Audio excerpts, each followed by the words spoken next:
Díochaíomh cháirde agus fáilte raibh Q&A bhí an Warta. So welcome everyone to this month's March's Q&A.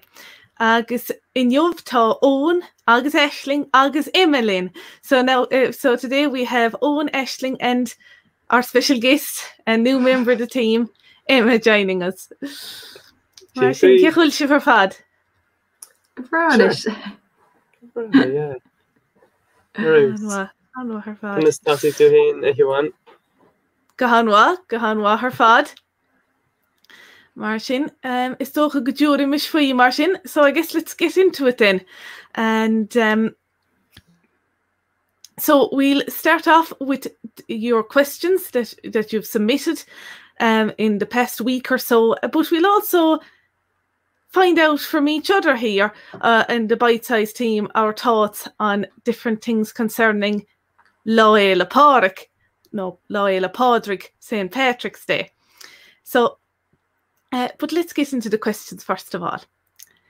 So the first one comes here from, and I hope I'm pronouncing your name correctly, Yuki Whitley in the United States.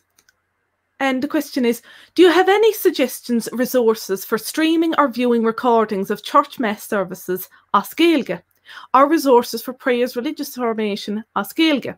I attended Presbyterian services as a child, but denomination is not terribly important to me.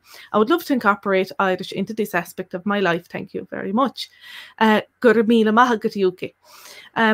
So Keishtine, that's a great question there. Always good. Gaeilge Gachla, always good to incorporate Irish into every facet of your life. So Ian Wolty and Shin, has anyone any recommendations there? Yeah, I think I've seen there's a Facebook page called Gaeltachta Eoin in Asia, which is the Facebook group or Facebook page for all things concerning the Waterford Gaeltachs. I think it's a private group, but they let a lot of people in, and I know that they're streaming mass services at the moment from online as Gaeilge. I don't know if that's just for a pandemic thing now, so it might not be, you know, a kind of currently running thing for the next year or whatever, but it'll be live streamed from their Facebook page for the next few months anyway, so definitely have a look at that. They might have what you're looking for, so that's one suggestion anyway. Oh, that's great. So there's also when I've also noticed that there's practically live streams from almost every church at the moment. So what I'll do is I link that Facebook group, as well as some links to many Gaeltacht churches. Practically every Gaeltacht parish has a live stream at this stage. So I'll link some of those in the blog post that's linked in the description of this video, of this live stream. And you can follow those links. Some of them are just live broadcasts and wouldn't be recorded, some are, but most of them I think are just live, but you'll see from the links there on the blog post that's linked below. Also, when it comes to just religious information and prayers in general, simply Googling Pádraig Gaeilge will just get you loads of information. And also, when it comes to there's lots of information in regards to different denominations as well. I know the Church of Ireland, they have the Common Book of Prayer in the Book of Common Prayer in Irish as well, and so that's something to look up if you're interested in it. And there's a good few things, so practically it depends on what you're looking for exactly, but there's quite a lot of stuff in Irish out there. So I'll post more links in the blog post. Martin Gahan Waher Fad. All right. So we'll move on to the next question then, and Kate Kishtella or James. Agus is Bali James. He's a member of Raidió. Agus member of Bitesize. So is this? He asks if a phrase is commonly used, and the phrase is tú an bully fair. Good man yourself, well done, it means. And he wants to know if it's common. This is the phrase here, so everyone can see it. Ian Swinechin, any ideas about that phrase, is tú an bully fair? I haven't heard of it before, but I'm sure Emma and Eoin can contest to that. There's a few. I don't think it's a very Munster phrase, and I'd be more familiar with the Munster phrases. So, a very common one in Munster is "or there," like a big man, good man, or "nor lagadia to," or "treshalat," which is kind of like "keep going, well done." So it could be very common in another dialect, but those are the more common ones in Munster. So that's my take on it. I'd say I would say that Bully Fair, I recognise that one from Ulster Irish, Bully Fair.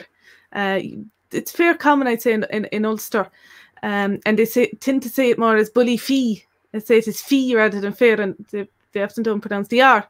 You'll also hear Bully Mra, good woman, and there's also Bully Gershi, which is like good girl. I don't know of a good boy one. I don't know if that exists. And maybe just use Bully Fear. Yeah. So that's where. So it's common. It's very. I've often heard it, but it's more Ulster than anywhere else. So. And I often hear it without the is to, just as Bully Fair without the is to. I suppose is to and Bully Fair is like the full phrase, I would imagine, but it's usually shortened. Anwa her fad. So let's see then if we move on then to let's see. So perhaps I'll open the floor more now to the bite-sized members, and Eoin, cén tradiisiún atá ag the winter the loyal apáric? What tradition does your family have for St. Patrick's Day? Yeah, Vimish Agoni Dulgadi and Afrin, like that are Afrin in Inish Gunden Clor. We'd always go to mass. I remember going and picking shamrock to put on our jumpers, and definitely the parade in town was the highlight with the tractors and the band parade and everything else that would go through. Yeah, so those are my main memories. And yes, ar fad, and yes. Oh, go hálan. Agus an bhfuilíon tradiisiún ar le ag the winter sa Aisling? Neen, really. It was kind of more, we would just go to the parade in town in Limerick City, and it was a day off school, so that was always very exciting. That was probably the best part of it for us. And we might wear a shamrock on our jumper as well, and some green clothing. And I think when I was very small, I might have been in the parade as a lady or a ladybird or a brownie. So yeah, it was always a bit of fun, and we didn't really have any we didn't go to mass or anything, but yeah, it was always a nice fun day with your friends and family, so it was good. And yes, ar fad, go hálan. Agus Emma, an bhfuilíon tradiisiún ar le hagi? Yeah, Kinta. So usually now for all my life, I can remember it's very family orientated for us in Ungarvaughan, because it was actually my grandmother's birthday is on St. Patrick's Day, and her name is Patricia. So we used to always go to Afrin, we'd go to mass, and then we'd always gather in her house, and just it was a lovely time. It was almost like a mini Christmas, because it would be the time that we'd meet all of our cousins and family and celebrate. But yeah, mass was always important, and wearing the fresh shamrock also was quite important. So yeah, it's a bit different now, but yeah. And yes, Alan ar fad, go hálan. Anwa. The bheith ma tradiisiún héin, tradition muinte héin sochas le dichan héin Eoin. So my own family tradition would be very similar to Eoin's there, just going to mass. But I always was quite unsuccessful in finding the shamrocks. I just remember the rush to try and find shamrocks and not actually finding them. Like you'd never really know if it was like the clover or the shamrock. I don't know. Have I ever really found shamrock? I don't know. Sinné, Anwa her fad. Mar sin, tá sé gan Jess word tradiisiún at listal, so that's very nice to hear everyone's traditions. Ionintach her fad. So I guess let's move on then to the next question then, and this is from Joe, and he asks, what were the most recent borrowings directly into Irish from a language other than English other than English, or perhaps via English, such as referen, which means referendum? I'm thinking of the Irish colleges in the 17th and 18th century continental Europe. Mar sin, beidir go leolas níos fearr cuideach ar seo ná tá agam san isis, so you might know much more about this than I would. Any thoughts on that there? Yeah, so I suppose we all know that, well, some of us may not, but there was a conquest, it was a Norman conquest in Ireland. So therefore that would mean there'd be a lot of French influences, and not only, you know, in the vocab, but also in the names, in the place names as well. My own name, De Poire, would be a Norman name, coming from the French. I'll butcher it, but De Poivre or whatever, however you pronounce it, Aisling, you can correct me on that. But also then I suppose that would come into then play when with architectural and legal terms as well in French. There's actually a nice article on French loanwords in Irish. That's the name of the article, by a man called Henry Risk. So I'd recommend maybe reading that if you were interested in just specifically French. But yeah, that would be my input. Ansimul, could have made sin in school on. I just add that to the screen there. So I'd say that's a very interesting article. And of one French word I would know of, that's I suppose, well, there's one anyway, chambre, which is room in Irish, and of course that's very, very similar to the French chambre, which also means room. Or of course you have the English word chamber, and they would all share the same root there. Agus Eoin, bhfuil sagi faoin cínéile. Yeah, I think, Emma, you raised a very good point there about De Poire and like the Waterford region in general has a lot of influence from Spanish and French. And garçon is the word used very often in Munster for boy, which comes from garçon, obviously in French. And also the bread in Waterford, bla, apparently comes from a mixture of blanc, which is white, and blé, which is flour, and then it becomes blau, which is the bread, the very floury bread you get in Waterford. So I think, yeah, in the south you'll find a lot of influences from French and Spanish, and I think I mentioned this before on the Q&A, but there's apparently people say that the people of the Blaskets at one stage were actually all fluent in Spanish because they were conversing and engaging with a lot of fishermen from Spain, and they had some Spanish, and there's influences there in Munster Irish as well from Spanish. So there's also a lot of, I suppose, borrowings from Irish into English, especially in American place names, like Baltimore apparently comes from Baltimore, and there's also kind of a theory that Shantytown comes from Shanty, like an old house. So yeah, there's lots of influences kind of between languages. It's very interesting. I've heard of that's exactly it, and I've heard of like one from further afield, which I found very interesting, and that's the word lapa, which is paw, like a dog's paw, for example, in Irish, and it's the exact same word in a number of Slavic languages as well. And since they're so far afield, you'd wonder what's the connection, but apparently it could very well be something got to do with the Vikings, and that's the kind of bridge somehow going back quite far back. So that's possibly one, but I'm not actually too sure of the etymology of lapa in Irish, but it does, since it has the exact same meaning in the Slavic languages, surely they have the same etymology. So that's one. But when it comes to like the 17th, 18th century, myself, I can't think of one that would come exactly from that, like directly from the colleges. I suppose, as far as I know, it's more the thinking, the philosophy, the whole. I remember coming across a book about nationhood and Ireland, and how many of those thoughts would have come about in, of course, mostly like the 17th, 18th century, and how it was applied to Ireland.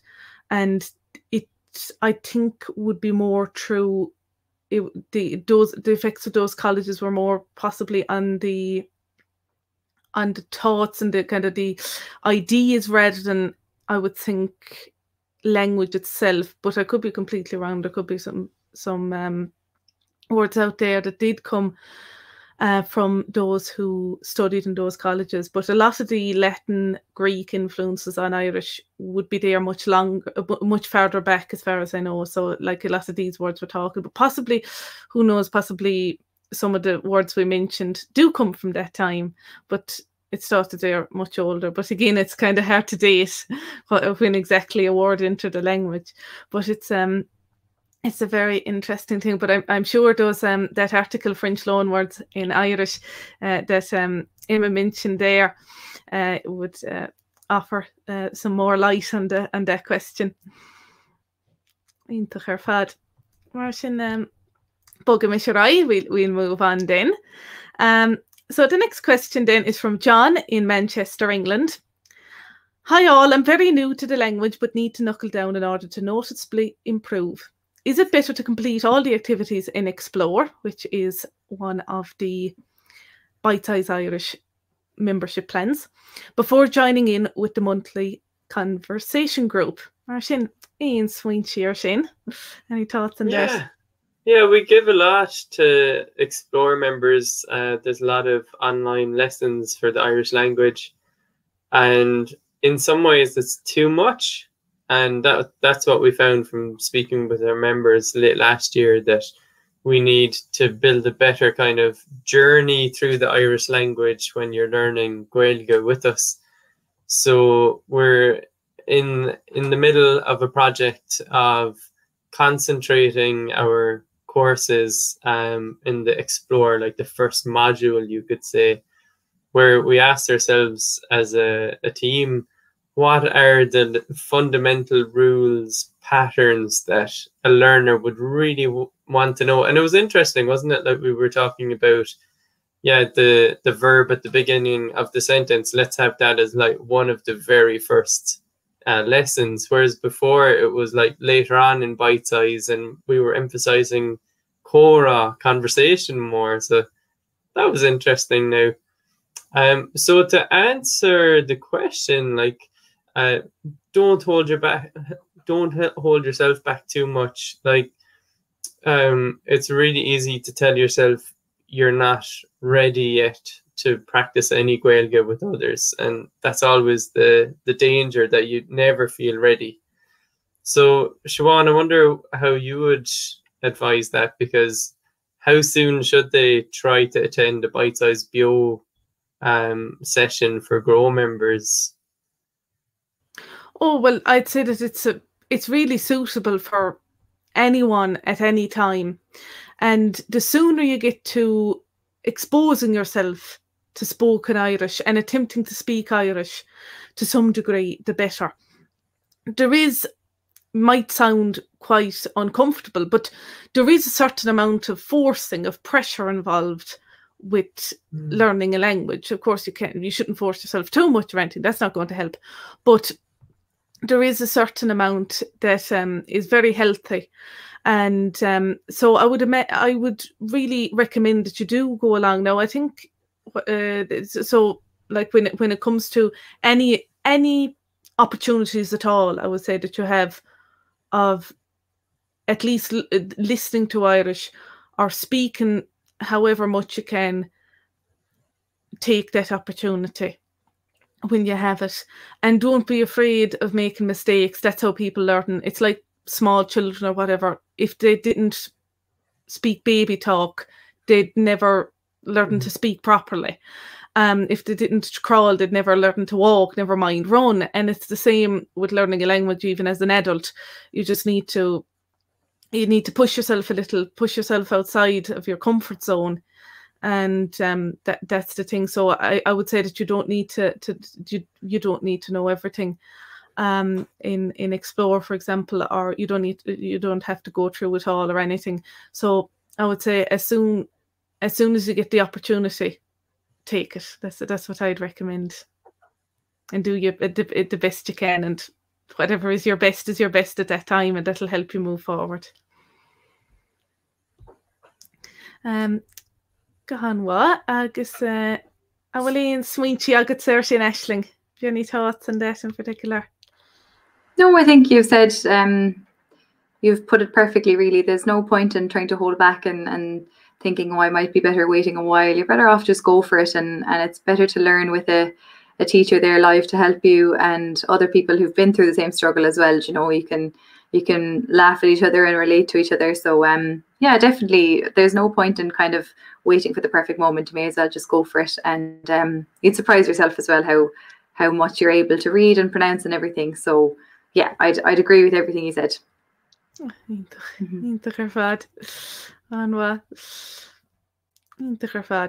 I guess we'll move on then. So let's see. On Keith Kishtella. So the next question then is from David in Italy. Agus, I'm still only at the point of beginning, but I'm wondering about dialects. Gaeilge. Is there a particular dialect more widely spoken for beginners to start with? Martin, Awalín Swinchia Gearshin, any thoughts on that? Maybe you've some thoughts on that, Eoin. Yeah, sure. It's a question that definitely comes up, and it's maybe a question that comes from a bit of fear of like, what happens if I pick up the wrong word or the wrong phrase and people will laugh at me because I'm mixing dialects. And I have to say, like, that's, if you get that far already, you're doing really well, that you're even picking out what words are coming from what dialect, which conjunct.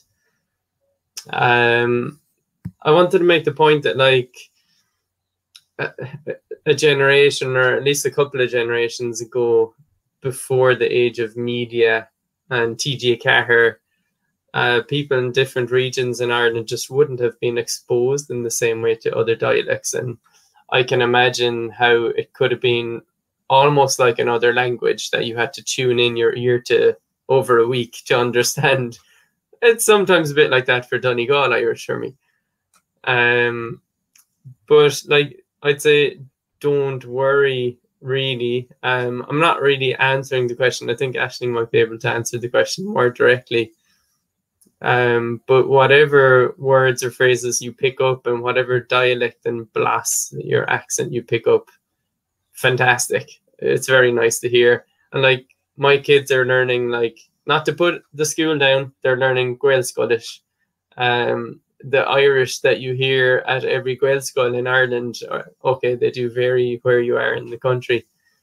But my point there is, like, even down the road, my sons switch what words they use if they're at home or at school, depending on if they're talking with me or the teacher. So words change. Yeah. Ganwa. Yeah, and that's, I suppose, something that you'll find in every language as well. Even in English, you'd often find yourself using certain words that in different settings and stuff. Absolutely, so, yeah, as well. So that's different registers, I think they call them. Agus Anwa, and do you have any advice there, Aisling? Yeah, I think Emma might actually have, like, since you're teaching beginners in Germany, you probably deal with this a good bit, but statistically there are more native speakers from Connemara, so statistically that's probably the most widely spoken dialect, but there are more bilingual people now in Ireland than there are native speakers, but the conversation around dialect never seems to kind of decrease. Everyone's obsessed with the dialect and what one they want to learn, and if I'll be able to understand everyone and stuff. And I think that's great, because from day one you're kind of aware of the diversity of the language and just how rich it is. But I don't think you need to worry about not being able to understand anyone. If you start out and you say Cunas Tátu, people are like, oh great, are you learning Munster Irish? Cool. Or if you say Cain Chuin Wiltu, they say, oh brilliant, you're learning Connemara Irish. You know, I think there's no way that no one's not going to understand you or they won't want to talk to you or anything like that. I think it'll just add to the conversation about why you're learning in the first place, you know. So yeah, you probably deal with this a good bit, Emma, because you're teaching beginners as well. So I'll give the floor to you.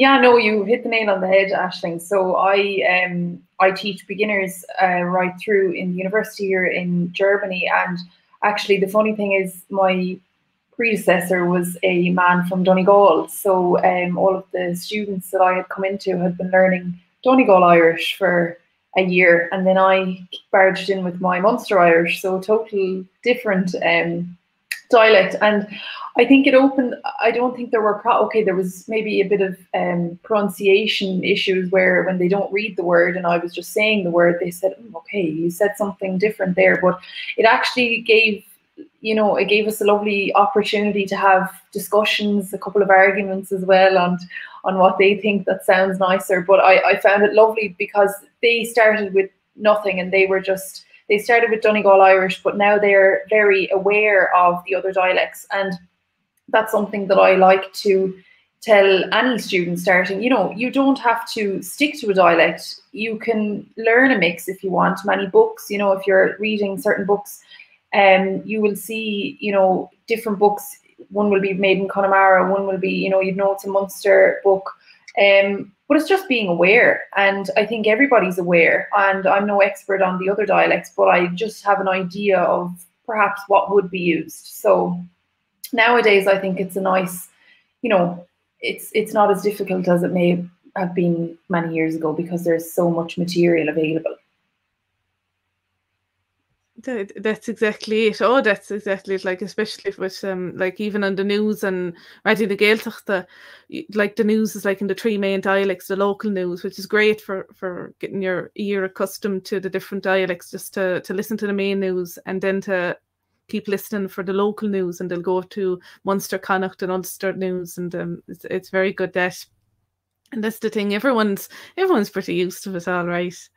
That's the thing. So there must have been some change, all right, to go from right from the north down to the south like that, from Ulster to Connacht, to Munster Irish, from Ulster to Munster Irish. I even found it difficult myself to become accustomed and try and explain. So I found myself adopting a Donegal accent for a couple of weeks to do the nice crossover, and I found myself getting lost and losing my own dialect. So I try to stick, but I'm guilty myself of mixing in different words that I come across.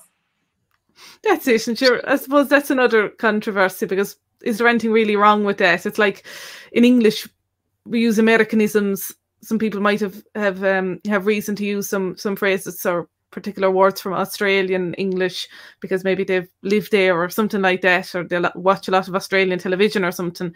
Some people have more British terms. So it's I think it'd be a good way to, I think it's kind of healthy to look at Irish dialects as in like the English dialects in a sense. I know lots of people don't like comparing Irish to English, and it's quite different in a sense because it's obviously English is so global and everything, but still you can compare the two, and I'm sure you can compare, you could make a similar comparison to practically any language. But there's different. American English, for example, is different from British English, from Irish English, from even in the English in Ireland that's spoken in Ireland. If you speak to someone from Belfast, they're going to use certain words that someone from Kerry wouldn't know and they'd never use. So that's just how languages work, really. But for beginners, yeah, they're practically all. That is really, like, they're practically all used for beginner learners, like especially like anyone who goes to Gaeilge, to an Gaeilge course, and if they're a beginner, they might start off with Ulster Irish, and if they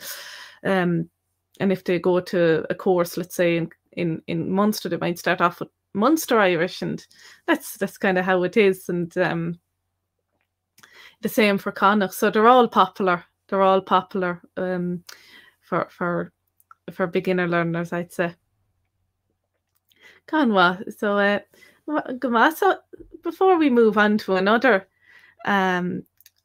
question, I have a question for you.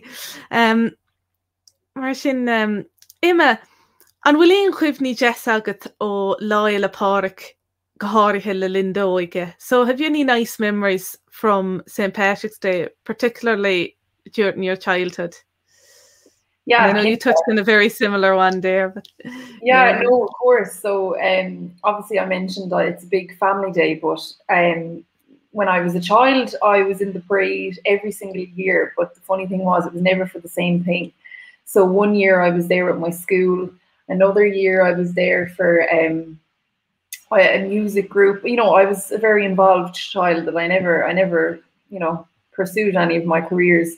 But one of my favorite one, I think, was when I tried out taekwondo for a year, and I decided that it would be a great idea to join the black belts at the front, and you know, the rest of us all. And I was a small little Emma in the back with my little white suit on me, and we were practicing. It was a bit embarrassing, though, I have to say. You know, I'm from a small town, and I knew all my friends were looking at me.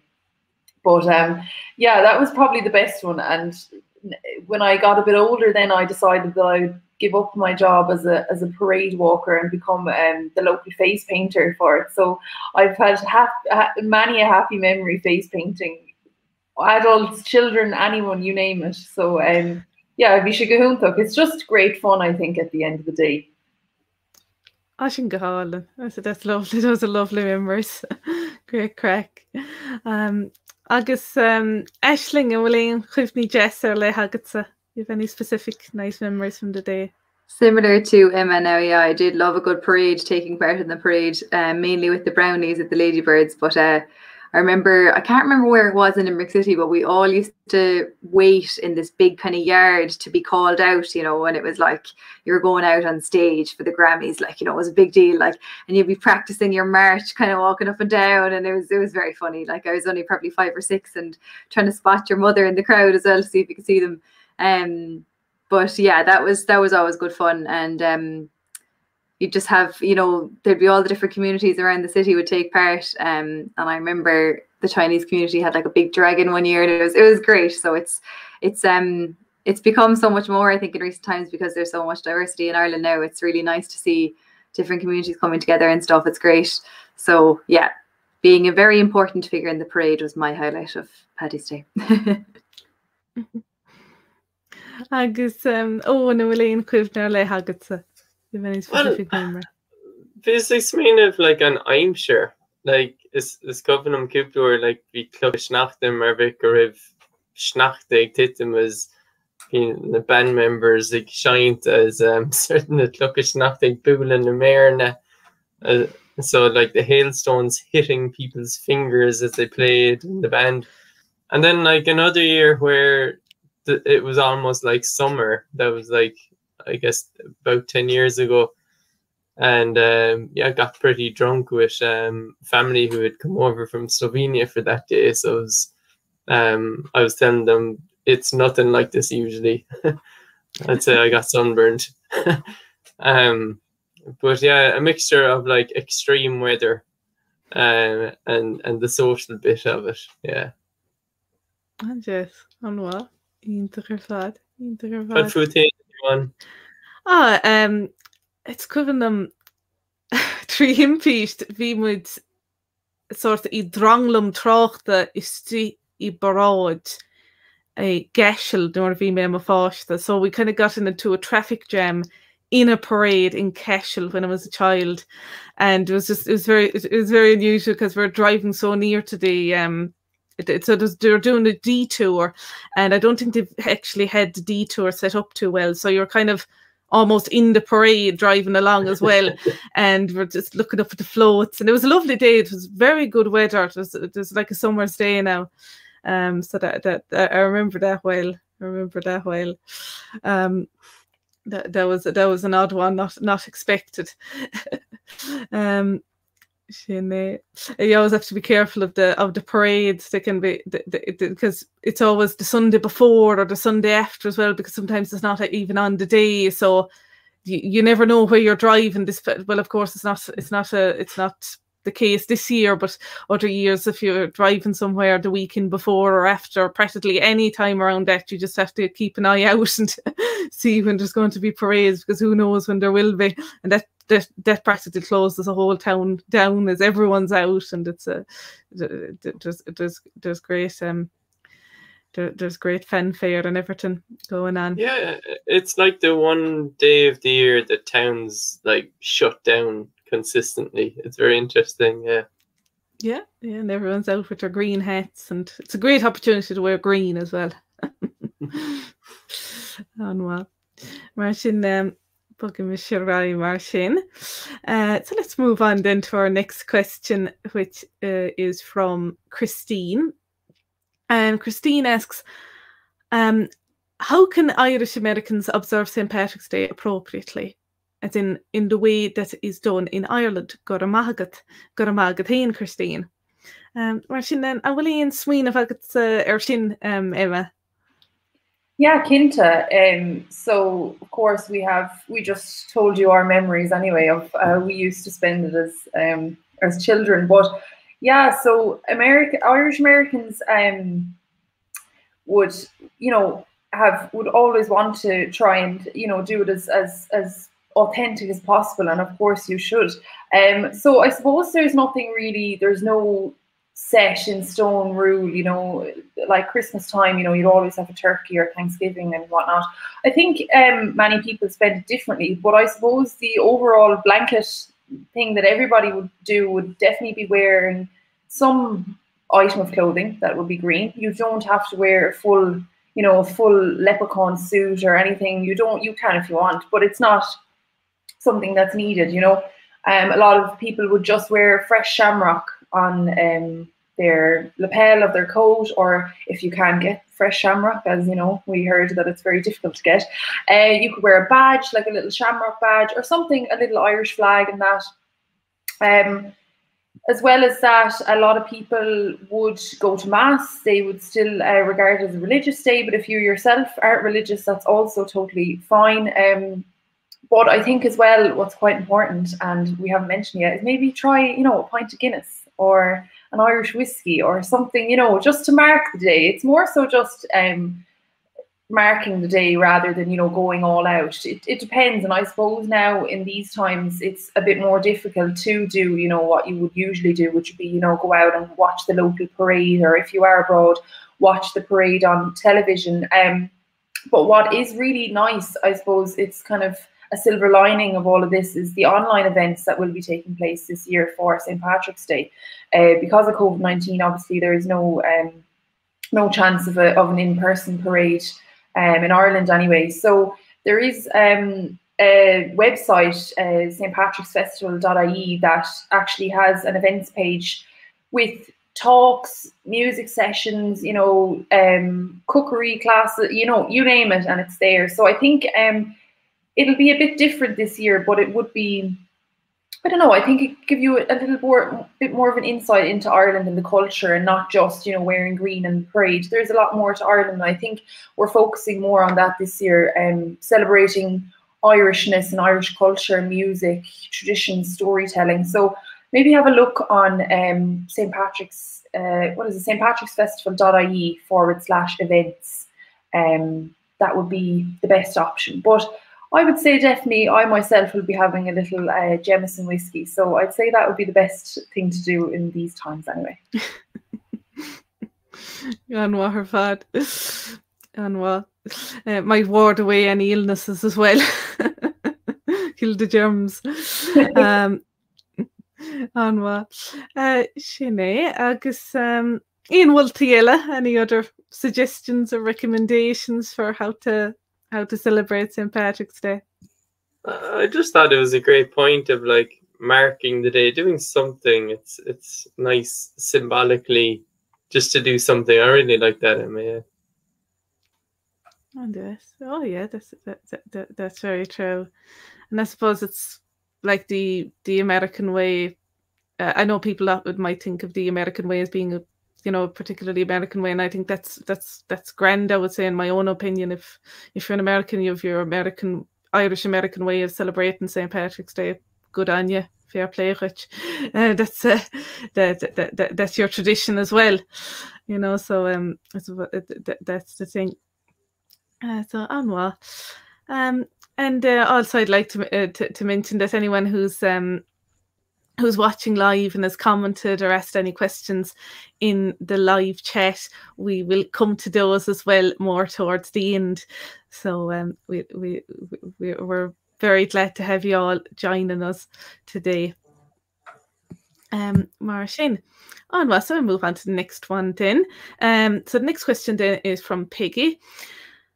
What types of food do Irish families traditionally eat on St. Patrick's Day in Ireland? I understand that the American favourite, corned beef with potatoes, carrots and cabbage, is an American creation. So that's kind of very well segues on from the very good segue from the last question there. Marcin, I think I'll hand this over to you again, Emma.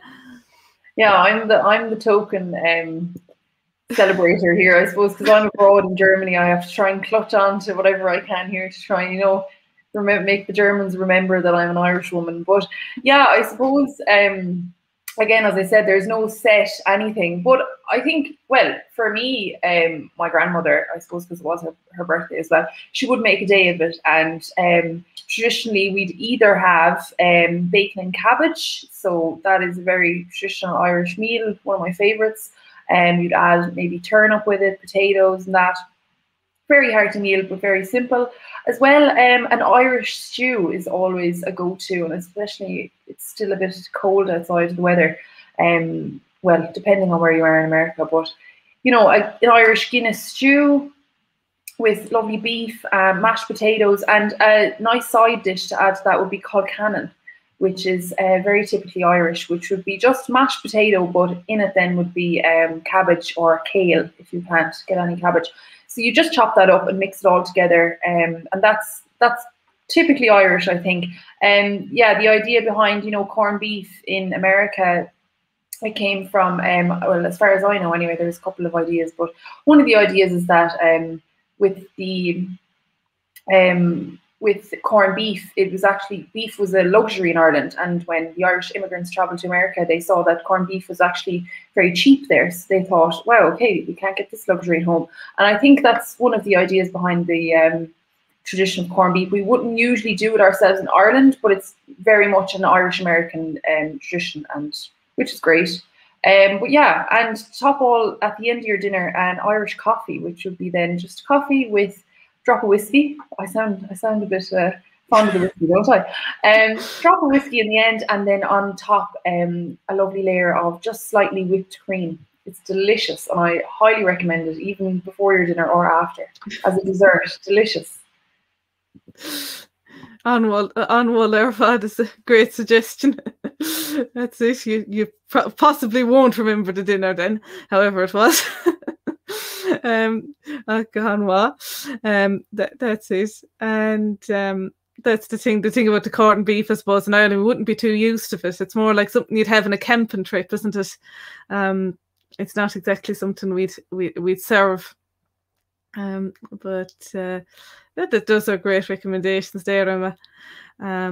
That's it, our culinary expert, it seems. So all right, so let's see then. We'll move on to our next question then from Melinda in New York. And her question is related to Loyal Pádraig as well. I know Christianity was in Ireland before Pádraig arrived. What saints other than Saint Declan are earlier than Pádraig? Any females? I suppose Pádraig was the only one to write something down. So any ideas on that there? Yeah, was that Melinda, our Bitesize Irish member, Melinda? I think it could well be. Probably sounds by location. Do you good, Melinda?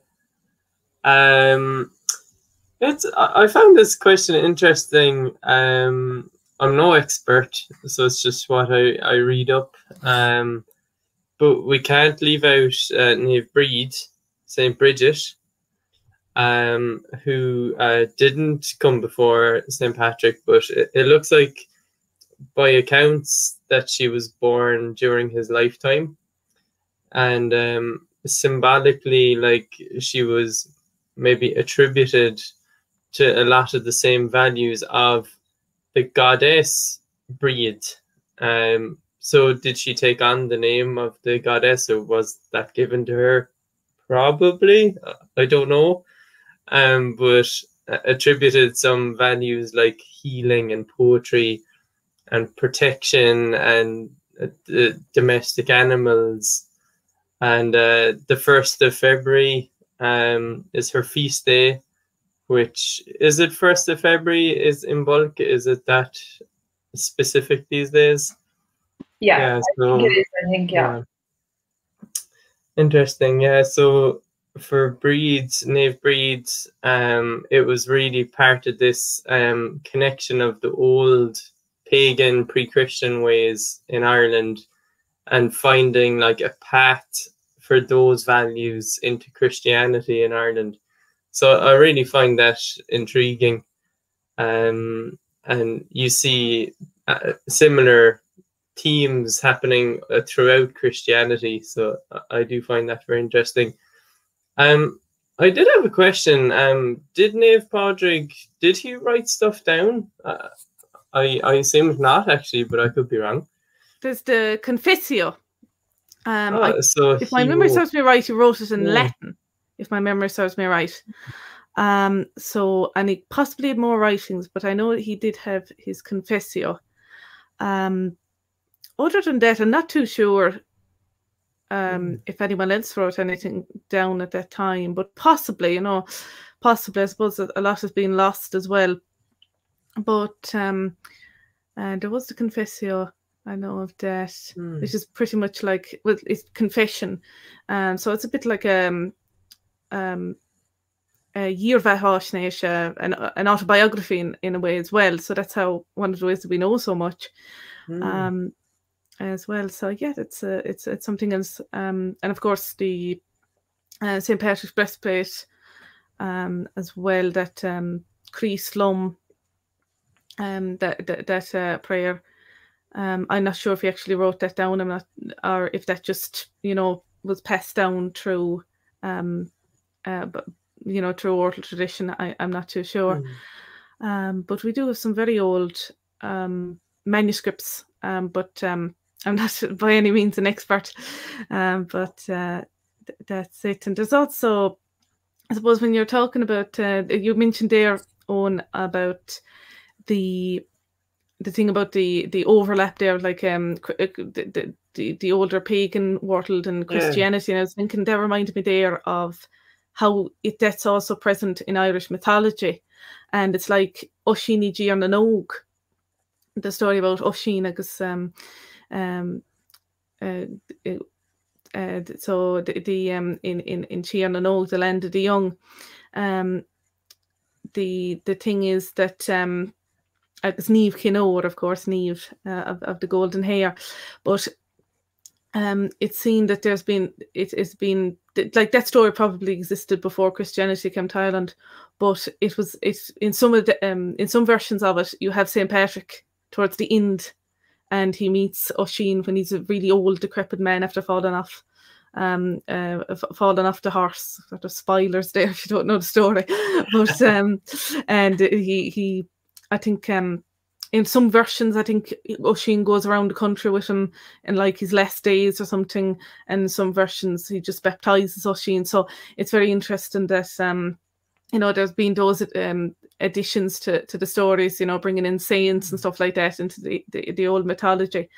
So that's one thing there. But I suppose to get back there to the question itself, when it comes to, I suppose, what you're looking for exactly, Melinda, are 4th century Irish saints. Now, those are rare from what I see, because it's so early on, and there would have been some form of Christianity in Ireland before Naomh Pádraig, St. Patrick came to Ireland. But and there were people sent to Ireland, there were Christians in Ireland beforehand, but we know that it didn't really get going, let's say, until he came, it seems. And but there's 2 there that you might be interested in, 4th century, so very early on saints. And there's and I might pronounce these wrong because I'm not used to these, but Naomh Eoin, or Eoin, maybe it could be Eoin. Now there's a school Eoin Naomh, or Eoin Naomh, in it's in Kinnegad, County Westmeath. So there's a primary school named after him to this day, and you often see that in Ireland. Lots of primary schools are named after local saints, and that keeps lots of the very old, I suppose generally quite minor saints, very local saints in the memory of the people. Another example also from the 4th century is Nave Tegan, and to this day Kiltegan in English, or Kiltegan as Gaeilge in County Wicklow. The place is named after him, Tegan's Church, Kiltegan, and he's a 4th century saint, so he would have been about the time, I suppose, one of St. Patrick's contemporaries, really, you could say. But I don't know of any others. I don't know of any female ones as early on, like Nave Bridge, St. Bridget, as we mentioned there. She would be more 6th century, so it's more like 5th, 6th century that it gets more common. And if you're looking for another saint there, female saint, you could think of Nave Ige. Sorry, I should say Nave Bridge was more 5th century, I should say. But Nave Ige is 6th century, and she's associated with learning and education, so she's like the female patron saint of education in Ireland, and that's why you get schools by the same name. And in English, Ita or Ita, ITA, is often the English version as well. And it's not a very common forename, but it's there to this day, and there are different places around Ireland named after, of course. So that's a saint you might be interested in looking into, Melinda. Cupra, mar sin is toch a go mogi mis reis was ile move on then. Mar sin fan gevekimich. Oh, well, could I make history here? I'll ask you another question. I have another one for you. Can I say to Loyal Park in Mlíona Ashling? How will you spend St. Patrick's Day this year? So we've been talking about the pest so far. So yeah, well, it's going to be very different now this year for everyone, I suppose. It's all remote, and we're trying to bring the spirit of normally a very vibrant, energetic day, I suppose, to a remote setting. I think this year it's going to be very exciting because the puppy is going to be taken out for a St. Patrick's Day walk. That's as exciting as things get. We might get him a little green t-shirt or something. But probably just have a fry for breakfast, enjoy the day off, and take him for a walk and just, I think, relax really. We might watch, I think there's some music events on with traditional musicians on RT, so I might tune into that if it's being streamed live. But yeah, not much, unfortunately. Agus Emma in Flannan, agus any plans? Yeah, I suppose I'm abroad and can't unfortunately get home. Usually I travel home around this time because I have a break from the university, but I think just I suppose turn on Raidió na Gaeltachta anyway first thing in the morning. You know, I'm surrounded by Germans here, so I need to get my culture in somehow. And usually I'd go to an Irish pub here. I've spent 2 St. Patrick's Days here, and both I've at least gone in for 1 pint and came out again, you know, just to mark the day, as you say. But yeah, I'll try and make a little dinner, a little I might make some brown soda bread and have it with a cup of Irish tea that my lovely mother sent me, and I think that'll be it. And as Aisling said, you know, I'll try and look at some of the imachtaí, some of the events online as well, just to see what's going on, because I think it could be a really nice opportunity to hear and see things that you wouldn't usually get to see on St. Patrick's Day. And Jess are fad. It's because of my law and Jess, it seems like you'll have a lovely day planned. And what garçon in Flannan agad? Well, yeah, it's lovely to hear about the online and TV stuff that's accessible usually around the world. I know sometimes there can be like access problems if you're watching RT Player abroad, depending on licensing and stuff. But I hope a lot of that is open. We're going to have a big fry It's all planned. It's waiting, ready to go. There's also small bottles of Guinness, just to have one small bottle with breakfast. But apart from that, it'll be an easy day. And my two boys, yeah, they would have liked to have gone to the parade, definitely. But they're wearing green to school tomorrow. Their last day before St. Patrick's Day, so they'll be grand. Yeah. What food, hEoin? Well, it's toch tóga mé go bogé, tóga mé go bogé agus sin é agus is toch Jeremy Paidir de néfáric agus déach sé cúpla nethar nive arúga ríis. So I just take it easy and say a prayer to St. Patrick, and sure he always has a few snakes to get rid of. So he's get busy. Mar sin in Rodilla Gahanwa mar sin, it seems like we all have a nice day planned. Mar sin Gahanwa. So we'll move on into some of the list of our questions here. So Nora in Conde Roscommon in County Roscommon here in Ireland. I've the couple of focal like everybody in Ireland has. I would like to be able to converse in Irish. I did Irish in primary school and did all subjects through Irish except English for my 3 years of secondary school. I have taught for years. I would like to be able to have a conversation with another person through Irish. And now we have so many other languages here in Ireland. Goramagat. Goramagi. Goramagat Nora. So Marshini and Walty de Nora, any suggestions for Nora on how to brush up on her Irish and get to a conversational level? Yeah, it's interesting hearing from Nora because we at Bitesize Irish we hear from a mix of people, different backgrounds, and Nora's has the whole school system and through osmosis has probably a good bit of Irish. Maybe if she doesn't even realize it, maybe she does. But to not let the school system beat that out of you either. Treasure the nice memories. And Gaeilge gach lá is what we say, like we've been saying today, immerse yourself in Irish. So I'd say I'm very interested in like having goals, but maybe not having goals that are too difficult either, because we hear from so many people who like just give up essentially because they're too hard on themselves. So maybe conversing in Irish is a good goal to have. Maybe it's not. I don't know Nora's circumstances and level as Gaeilge. But enjoy it all the same, no matter what goal you have, and immerse yourself in Gaeilge. Like we've been saying here, throw on Raidió na Gaeltachta in the morning. In my kitchen, I've got a Wi-Fi speaker, and it works really nicely because I can cast from Slovenia or Ireland, doesn't matter what country, to the radio in the kitchen. So I love that. So Raidió na Gaeltachta, have that on no matter what. Yeah, but that's it. That was my point, Eoin. Anwa.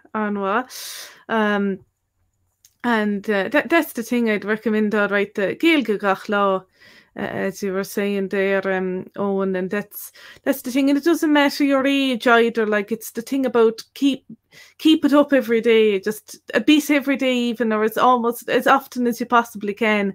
Just having that bit in your life every day. That makes a world of difference, and it'll just move you forward bit by bit, even if it's just baby steps. And even like, I suppose when it comes to conversation lives, just, I suppose, what do people talk about often? We don't have to be going on about, I don't know, rocket science or, metaphysics or something. We don't need to be going on about that. It's usually people just talk about the weather, talk about grandkids or something, or the kids or the neighbours, or, the new dog they got or something. It's usually not that complicated. So a lot of the time you might have most of the vocabulary you need, but usually it's the confidence that might be lacking, and just the And to get that confidence, it's often through practice that you get that, and just listening and stuff like that can be helpful. There's a great little website, well, it's actually on SoundCloud, and it's called Nuacht Mháil, and it's a great service from Conor the Gaeilge over in London, and it means slow news, and it's the news of the week but read slowly, and you can read along as well, and it has a glossary, so sometimes there's quite large words in it, to be honest, but that's, I suppose, often in the news you'll get lots of financial terminology and stuff like that you wouldn't use in everyday language. But Nuacht Mháil is very good, even to get used to listen to the news more if you want to listen to the news. But even children's books or something, listening or reading little children's books, and we have in the blog post, I'll link those. There's a number of them online where you can listen and read along. Irish, of course, is a good website for that, and Gaeilge as well. So I'll just write those up here. So those are very good websites for just. For just practicing, because even when it comes to children's books, they're simplistic, but most things you're talking about are often simplistic anyway, you know. There's nothing wrong with that. So there's Irish.com and Gaeltachta.com, and they're both of those. They're both very good for finding little stories and little children's books that you can hear aloud as well, and you can read along. And you might think to be a bit simple, but even that can edge you along towards conversation more. So that can be very good. But just listening even to Raidió na Gaeltachta, switching on TG Cahar, that can be very very good as well.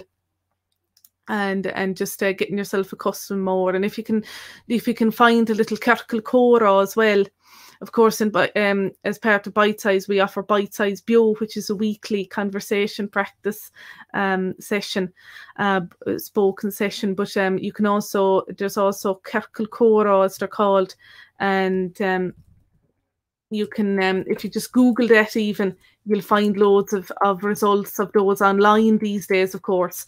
But they're usually held in person, but you can also find them online. There's loads of them all over the world. But yeah. So that's what I'd recommend there. Ian, Sheila, any other thoughts there? Yeah, I was just gonna say that my mum is very much in the same position as you. She's done Irish her whole life in school, but doesn't really speak it much anymore, and wants to learn it so she can chat to me and learn about what I'm doing in Irish as well. And she finds Duolingo great just to kind of refresh her memory from school, because it's very much focused on conversation as well and on basic vocabulary. So she finds herself kind of remembering a lot of the stuff that comes up on Duolingo. So if you have a smartphone, I don't know if you do have a smartphone, I think Duolingo is a great place to kind of refresh, just basically dust off the cobwebs a bit and refresh your memory a bit. So I'd recommend that. Integher fad, and just write that up for reference. Anwal there fad. All right, so I guess we'll just go to our last two questions here. Then, so this is from Damien in Ontario, Canada. I have a question about the error that I suspect is present in my greeting above. Would you please shed some light on the formula or formulae for properly combining greetings, gratitude with names? Goramahagat Grania, for example. I think it's supposed to be Goramahagat Agrania and some such. Excuse the lack of accents, which is actually another question. How do we efficiently type with fada accents? Goramahagat, hey, Damien. So those are two very good questions there, Damien. Martin and Willan Minu agat Ershin Ashling. Yeah, that's just the Tishil Garimach. So the kind of case that we use to address people, you mainly just put the letter A, and then the name might take a shevu or it might be slenderized. So for example, if I was saying the name Paul in Irish, a foil, or Brian, a Vrian. So you put a shevu, you lenite it, and then you slenderize it. You put an I at the end. You don't do that for any female names. You might put a shevu for a female name, like a Siobhán, for example. But for Emma or Aisling, it would just be a Aisling, a Emma. So yeah, it's actually a very easy one to form. You just put a shevu and slenderize it. So that's pretty much it. Yeah, that's very simply put, and that's exactly it. No need to complicate it. Yeah, and if you want to just Google Untitled Chapter, and of course we'll add links in the blog post that's linked in the description of this live stream as well.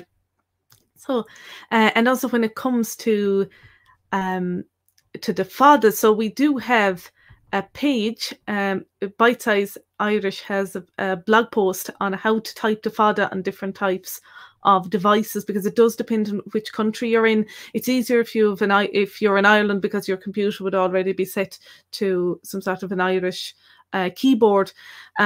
But I think practically anywhere in the world you'll be able to do it. It just depends on if you've got a Mac or if you've got a Windows. It all depends. So again, that's something that I'm going to add in the blog post there. I'll add some information on how to do that, how to type the fada. So usually it is, what you might find is to press Alt-GR. So this should be possibly the right hand side of your spacebar, and if you keep that down and the vowel you want, so let's say Alt-GR and an E, for example, that should give you an E fada, but I think that's only if your computer is set to an Irish, English, or just Irish keyboard. So it depends, but that's kind of if try that first, and if that fails you, you'll find more information in the blog post that's linked in the description of this video. Come on. All right, so we'll move on to the last one then. John then in Denmark. Báile má spún mo chufna. Guramila machagat an gish, John. I've kickstarted my Irish language revival in January this year. I use a number of tools and sources with Bitesize at the centre. I am happy with my progress. Pronunciation is key as in any language. Perhaps videos with the most popular verb pronunciation in a simple sentence would be beneficial. That's a wonderful idea, John. Are there any plans for immersion weekends after COVID in Ireland or in Europe? Thanks to all at Bitesize, and especially Siobhán, for putting up with us at the bio. Well, it's a pleasure. It's a pleasure. So no trouble at all. Bitesize bio. It's great to be able to host that weekly on Tuesdays, 8 p.m. Irish time. So that's a pleasure. But that's a great question there, John.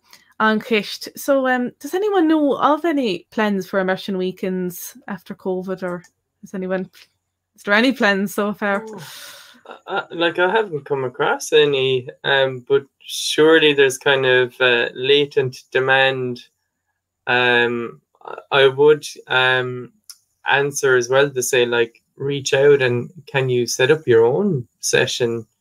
Can you do a Kirkle Cora? A pop-up Gaeltachta, and surely the well-established centres and such would have immersion weekends as well. The school have been keeping very busy in Donegal, I think, providing a lot online, where people couldn't travel to them this year. So that's fantastic for them as well. That's like courses that you can travel to and attend, more than just an immersion weekend. And Siobhán, you mentioned Bitesize Bio a couple of times, and there was a question earlier from Robert in Seattle about, do we have Zoom or practice? And that is our solution to that. Siobhán, your Bitesize Bio is a Zoom room, guided, scripted conversation, which is designed so that anybody can jump in at any level of Irish, essentially, and try to pronounce your part of the role, and it goes on to the next person. So it's a structured way. So instead of putting you on the spot of you having to come up with a piece of conversation. It's on the screen in front of you, so it's a fantastic way to get some practice in. So fair play, Eoin, like you say, for grow members of Bitesize Irish. That's it, and you can find that in the memberships page on the Bitesize Irish website. And as well as that, after the script as well, we have some open questions. So that's the chance, if you're capable of it, you can you can form your own sentences and have a little conversation if you're up to it. So it's one of those things where the sentences are in such a way that you could practically just answer something from the script or form a very simple sentence, or you could just give a whole paragraph, you know. So it's one of those things, and that's very much open to any level. So if you're more of a beginner or if you're more advanced, there's definitely room for practice there during Bitesize Bio. We've come to our last pre-sent in question. So I'd like to say thanks to Aisling, because it's Aisling's last week at Bitesize Irish as community manager, Bannister Fubble. So Aisling, it's been like a real pleasure to get to work with you. Your dedication to the Irish language and helping people to make Irish part of their everyday life. So you've really like stepped up our game at Bitesize Irish. So Gurmila Magad, Aisling. Gurmila Magad, that's very nice, Eoin. Thank you very much. I've really enjoyed the time as well, and getting to know all the members and helping them and hearing all of their different stories about how they started their journey with the Irish language and everything. It's been wonderful. So thank you very, very much for the opportunity, Gurmila Magad. You've got a very interesting like role coming up with Udaras na Gaeltachta. Officially a scholarship to start off, it sounded like, Aisling, is it? Yeah, it's kind of like an internship scholarship kind of a thing, to get you into the kind of understanding of how business works in the Gaeltachta. So lots of learning ahead, but it'll be good. I'm looking forward to it. Fantastic. I'm a bit jealous of your upcoming role. Fair play. Yeah. And we have to say fáilte to Emma, to give her a proper introduction. Emma's our new Bannister Fubble at Bitesize Irish. Emma, somebody asked in the comments where you are in Germany, if you'd like to say the university. I'm in Irna Germana, so I'm in the east of Germany. I'm in the lovely city of Leipzig. If anyone has ever visited, or maybe after COVID, I'd strongly recommend coming here. It's a very lovely city. So yeah, I'm Irish born and bred, but I'm over here flying the Irish flag for the Germans, and now with Bitesize Irish. So I want to say, thanks for the welcome. I look forward to meeting you all and getting to know you all and letting you all, get to know me as well. So Gurmila Magad, and I want to also wish Aisling the best of luck with Udaras na Gaeltachta. I don't think there's any better woman for the job. So yeah.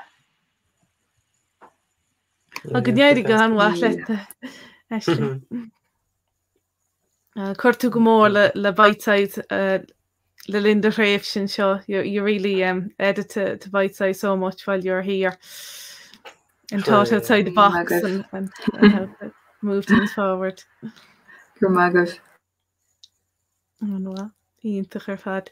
So I guess then was there any more questions there? I think that was all, unless I've missed one. Have I missed any there, Eoin, from the pre-sent in ones? I don't think so. I guess we could just have a look at the comments then, see if there's any questions in the comments.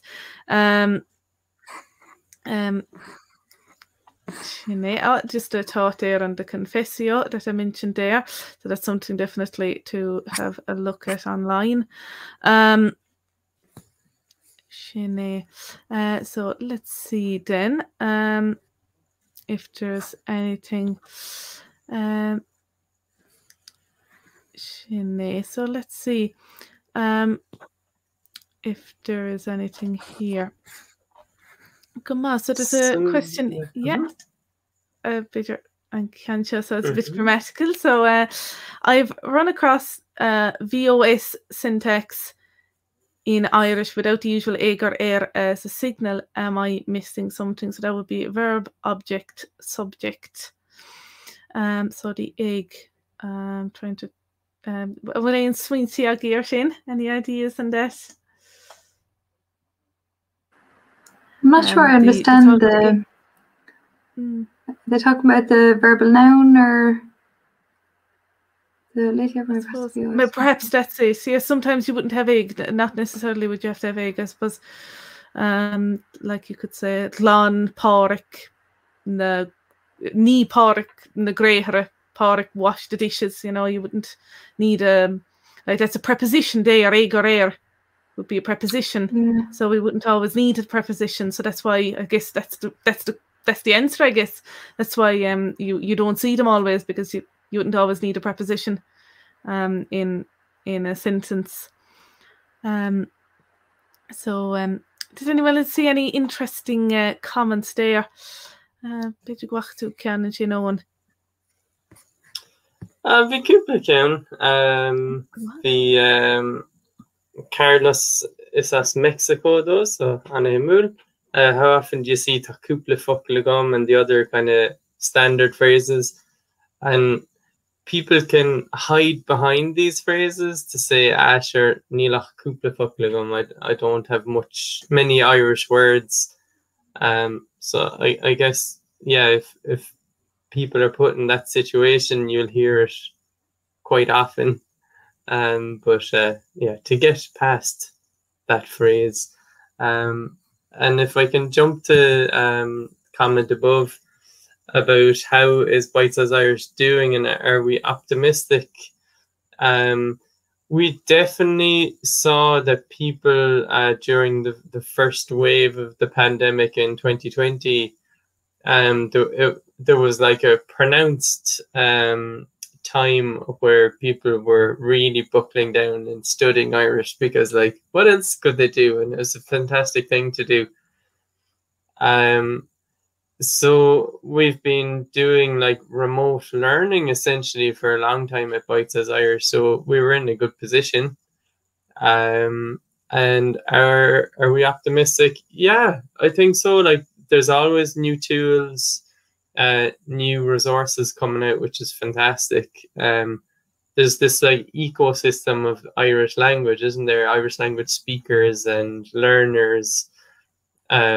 And we're just lucky at Bitesize Irish to be part of that. So absolutely optimistic. Yeah. I don't know, would anyone else have other opinions here about how Irish as a language, what energy or not do you feel from it?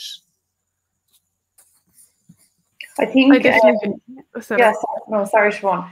I think from an international point as well is really nice to see. You know, I see it firsthand here with a lot of international people finding an interest and then a passion for the language and a love for the language that I think a lot of Irish people might not understand that. And that's maybe sometimes a problem, you know. Even I get the questions, why are you abroad? Why are you teaching Irish abroad? Who wants that language? And I think there's a new appreciation coming from both the young people of Ireland and also the internationals who then travel to Ireland. And you know, you see many people now who are non-native speakers and such getting jobs in the Irish industry, in the Irish field of work. So I think from a point of, especially the fact that there's a lot of things that you can access now online, and you know, with especially social media, there's a big burst of energy, and you just get to connect faster and easier with other language speakers. So I feel that maybe the community isn't getting massively bigger day by day, but I think that the connections are happening and it feels bigger, at least. I don't know the statistics yet. We have to wait for the census perhaps, but I think the community and the camaraderie and everything that goes along with learning a language and living through a language, I think online has really helped that. So I think that could be another nice, you know, one of the positives to do with COVID. More people are coming online, gaining more information and getting part of a wider community that is worldwide now. Yeah, I do hope myself, I hope that people find the Irish language locally, still, you know, there's a richness to interacting with somebody, isn't there, face to face. And I think our role at Bitesize Irish is we can connect those people who are, you're not just alone in your language learning group of 7 people in your city, but you can also use that and expand your reach and connect with others who are on a similar journey, like we say, worldwide. Yeah, I think it's really fun to be part of, honestly. I love it. So is there any other interesting questions there then? And let's see. Oh, Carlos said he was wondering about the badges themselves with the cúpla focail. I have seen the badges for sale, but I don't know if I've ever seen anyone wear any. Have any? No, definitely the fáinne. So this is supposed to be like the fáinne for someone who doesn't feel they have the confidence or enough Irish to wear an fáinne, which is like a little metal circular lapel badge kind of thing to show that you're an Irish speaker. And so the cúpla focail was brought in as the cúpla focail version, you know, for someone just to show that they have a few words and they're not perhaps proficient or fluent. But I don't think I've ever seen anyone, maybe the one person or something that might have been it. Marshin. Sorry about that, Carlos, got it wrong. Could we put out one more question? If I could put it up. Why did you learn Irish? Which is an interesting one. I'll start. I didn't have a choice. I was brought up with Irish. Both my parents were essentially adult learners of the language, or especially my mother came through the Irish school system, so she had that, and her Kerry family. So the Irish I have isn't Gaeltachta Irish, but I've learned to like fully accept the Irish that I have is like one version of Irish. So I'm proud of what I have, and I keep it up with my 2 sons. We speak Irish. Now I don't know will they stick to that always, but for now, yeah, it's been nice, yeah. So Emma, why did you learn Irish, or how did you get your Irish? Yeah, I suppose I also didn't have a choice. Matter. I was actually sent to, my primary school was a Gaelic school, so all Irish speaking school, but it was actually just outside the Gaeltachta area. So I'm from a small town near Unrhyne, which is one of the Munster Gaeltachts. And even though there was a primary school in Unrhyne, I suppose we were just that bit far away from it that this Gaelscoil, which actually had all teachers from Unrhyne teaching in it, was just near to my house. So I attended that school, and that brought me through with, I suppose you could say, a little mix of Gaelscoil Irish, because there were other teachers, you know, but a lot of them were from Gaeltachta areas. But I was very lucky to definitely have that ring influx, or Unrhyne influx of the dialect. And yeah, it shaped the way I spoke Irish, and then I continued on with it into my college years. I just thought, well, it's something that's ingrained in me, and I, from a young age, and as you said, Eoin, even if your kids don't continue on into their, you know, their late teens with it, I think you always come back to it. I left it for a couple of years in secondary school. You know, I was focusing on different things. I think you always find your way back to the language. So yeah, since I was a child, and I somehow found my way back to now working with the language, which was never a solid plan for me. But I'm very lucky that my mother gave me that opportunity to do that, and I'm very thankful for that. And agus Aisling, cén fárálam tú an Gaeilge? How did you learn Irish? Kind of similar, a mixture, I suppose, of Eoin and Emma. My family have no connection to Irish at all, really. So they don't know where I came from. But I remember going to an all-Irish kind of play school, and that was great fun. And I come home and I would drive my parents mad because I was saying, what's the Irish for this? And they wouldn't have a clue. And they'd make up something or look up a dictionary and throw some random word at me. And I was happy with that. And then I remember in primary school, I made friends with a girl from Hong Kong, and she was trying to teach me different words for things in Cantonese.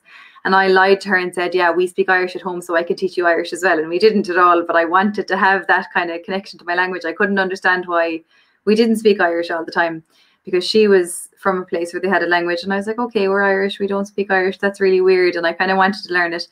And then one of my teachers told my parents I think she should go to an all-Irish secondary school. And I went there and loved it, and then decided to go to college and study Irish as well, and met Emma in college. We did the same course. And UCC was fantastic because they really put the Gaeltachta at the centre of your Irish degree. You have to go there a lot throughout the degree. And from there, I think I kind of really just kind of solidified why I respect the language so much, why I love it so much. The depth of it, the wealth of it, the history to it. So I think, yeah, it's kind of something I want to share with other people in Ireland who might not understand why we don't speak our own language. It's nice when you can kind of crack into someone and say, just give it a go, just try it. And then they learn a bit and they love it. So I think there's a kind of a whole other world within our own language that we don't know. So it's nice to be able to access that.